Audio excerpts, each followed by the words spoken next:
Jamie, and I'm currently 31 years old. I recently opened a small business that operates from my house, and I currently suffer from post-traumatic stress disorder, commonly known as PTSD. Post-traumatic stress disorder is classified as an anxiety disorder, and the individual has to go through a traumatic event or several traumatic events where there was threat of injury or death. There's three main symptoms of PTSD. The first one is reliving the event on a day-to-day basis. The second is avoidance. And the third is hyperarousal. What was my life like before I was diagnosed with post-traumatic stress disorder?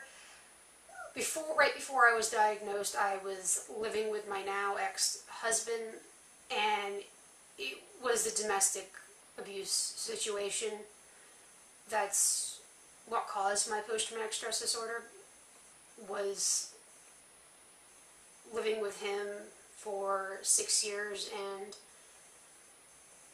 him just being abusive. I really don't want to go into it too much or in too much detail, but I think most people get the picture with when they hear domestic abuse, and just him yelling and screaming and making demands, and I wasn't able to go outside. So before I was diagnosed with post-traumatic stress disorder, life was very chaotic. I had just turned 29 years old when I was diagnosed with it. And why did I seek professional help? I sought professional help right after I left my husband. I didn't seek it because I was realizing that I was having symptoms of PTSD. I wasn't even aware that I was having any symptoms. I was too focused on the current situation at hand, and I sought professional help because I needed the backup, and I needed basically someone else to help me have the incentive and the support to stay away from my ex. At that point, we had the police and social services involved, so I knew that I couldn't go back. This is a situation that there was no fixing it, and it was okay to walk away. How did I feel when I was diagnosed with PTSD? I was actually in shock and certainly denial. As I said earlier, I wasn't really aware of what I was feeling. I was relaying to the therapist that I was anxious, and I didn't realize I was having flashbacks, but what I was describing to him at the time were flashbacks. So I had all the symptoms, but I wasn't aware that I was even coming to be diagnosed with anything. Just really in shock. I didn't really realize there was anything wrong. I thought what I was feeling, what I did notice that I was feeling, I thought would have dissipated after the situation became more stable. How do I manage my symptoms currently? Well, I've been going to talk therapy twice a month since 2011, and I have started going to a chiropractor. I kind of learned that the spine is connected to multiple different parts of the body, and having your back adjusted could lift anxiety and depression. So that was one of the reasons I started seeking out a chiropractor, and I've been going to one for about 6 months. And while I still am depressed and anxious, the symptoms aren't as high. A lot of them are at bay a good portion of the time. It's made it a lot more tolerable. I also journal. I started going to a domestic violence support group, and I've just found that really comforting. Even going and really not talking, but just sitting with people that have been through a situation somewhat similar, and just the vibe in the room is this of understanding. It's very comforting to just sit with that energy. What is life like for me now? There's good days and bad days. I would love to say that everything is just full of glitter and unicorns and everything's on the uppity up all the time, but I do have really bad days. I mean, just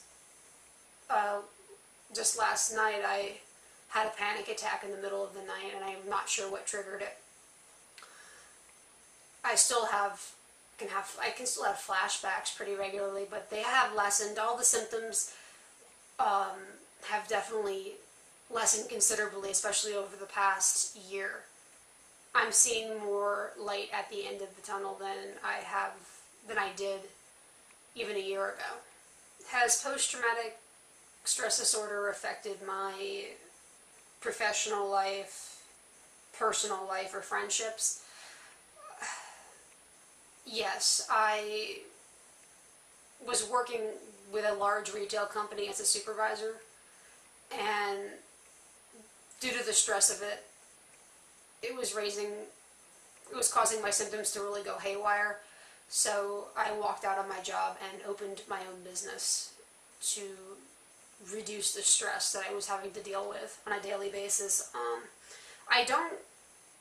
Very little of my family actually knows that I have PTSD or that I suffer from it, and almost none of my friends know currently. So it doesn't have that much of an impact, other than I feel the pressure of trying to hide the symptoms from them because I don't want them to notice that I have this problem. How do I think society treats people with a mental illness, especially PTSD? Society is usually scared from people with mental illness, especially with PTSD.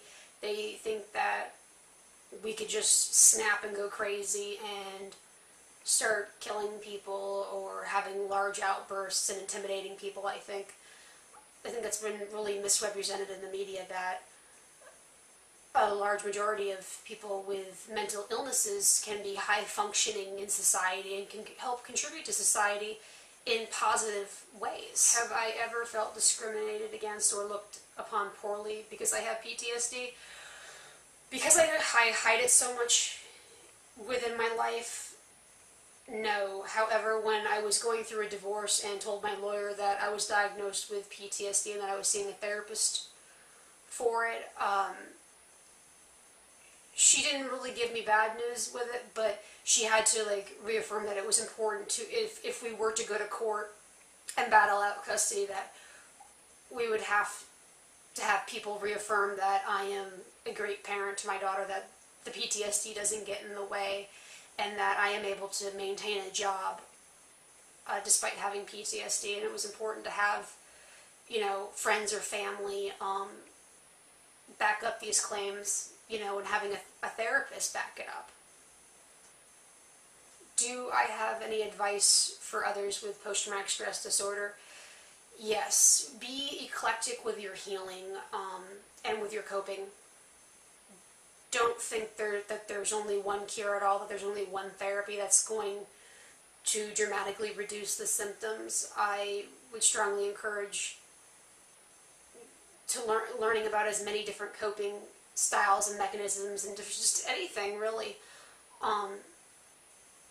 Don't be afraid to explore. And just because someone says one therapy or one modality didn't work for them, it doesn't mean that it won't work for you. So I encourage people to explore alternative therapies that aren't as popular to help cope with their symptoms. Just be proactive in your healing. And don't think that life has to stop just because you have PTSD. You can have a full life. You just have to be willing to work for it.